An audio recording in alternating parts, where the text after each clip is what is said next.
Crime બ્રાન્ચને મોટી સફળતા મળી છે। ગુજરાત પોલીસના ઓપરેશન કારાવાસ 2 અંતર્ગત 5 હત્યા અને 2 બળાત્કારના ગુનાઓમાં સંડોવાયેલા તેમજ 30 વર્ષની સજા ભોગવી રહેલા રીઢા ગુનેગાર મોહમ્મદ હામિર ગોહિલને મુંબઈના બોરીવલી રેલવે સ્ટેશન પરથી ઝડપી પાડવામાં આવ્યો। આરોપી છેલ્લા 16 મહિનાથી પેરોલ જમ્પ કરીને ફરાર હતો।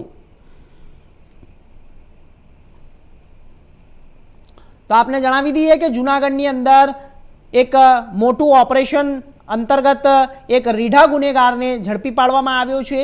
5 हत्या ने 1 बलात्कारनो गुनो तेना उपर लागेलो हतो अने हाल अत्यारे आ रीढ़ो गुनेगार जे भागी गयो हतो ते पोलीसना सेकंजामां छे।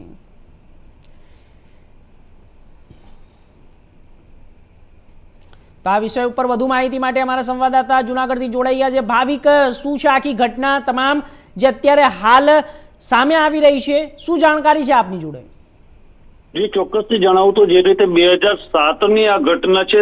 2007 માં જે દાતારકાંડ બન્યો હતો, ચાંદની હત્યાકાંડ બન્યો હતો, તેણે સમગ્ર વિસ્તાર અને જૂનાગઢ જિલ્લાની અંદર જે છે તે ચકચાર મચાવી દીધી હતી। ત્યારબાદ જે આરોપી છે મોહન અમિત તે ખૂબ જ લાંબા સમય બાદ પોલીસ પાસેથી પકડાયો હતો અને તેને 30 વર્ષની સજા કરવામાં આવી હતી, પરંતુ તે રાજકોટ મધ્યસ્થ જેલમાંથી પેરોલ જમ્પ ઉપર છૂટ્યો હતો। ત્યાંથી ભાગી ગયા બાદ ઓપરેશન કારાવાસ જે છે તે અંતર્ગત જૂનાગઢની ક્રાઇમ બ્રાન્ચ છે તેને મુંબઈથી ઝડપી લીધો છે। બોરીવલી રેલવે સ્ટેશન પરથી પકડી અને હાલ જે છે તેને આગળ જેલમાં પૂરવા માટેની જે કઈ કાયદાકીય કાર્યવાહી છે તે કરી રહી છે। જી ભાવિક ભાગી કઈ રીતે ગયો હતો અને અત્યારે આ જે રીઢો ગુનેગાર ઝડપાયો છે તેની પાછળ કેટલા લોકો હજુ બીજા છે તેના ગુનેગારો?